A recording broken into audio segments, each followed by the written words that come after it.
So we got into this mess as a consequence of a long string of government actions, in my view. So there are a number of different elements here, but I think the most important one, and ultimately the cause of this mess, is Fed policy.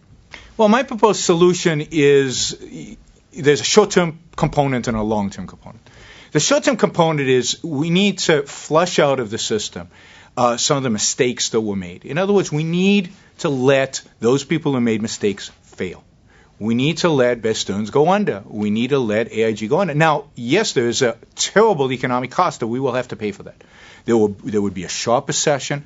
Things will get really bad, but that's going to happen anyway. We can stretch it out, as I think government is doing today. We can stretch it out over many years and cause much more economic pain over a very long period of time, or we can take our medicine, get it over with, and then start growing again. The long-term solution, the most important long-term solution, and there's a lot of them, including, privatize Freddie and Fannie, get rid of a lot of the regulations, but I think the most important one, and maybe the most controversial one, is ultimately, if we want to get rid of these bust and boom cycles, is to get rid of the Federal Reserve.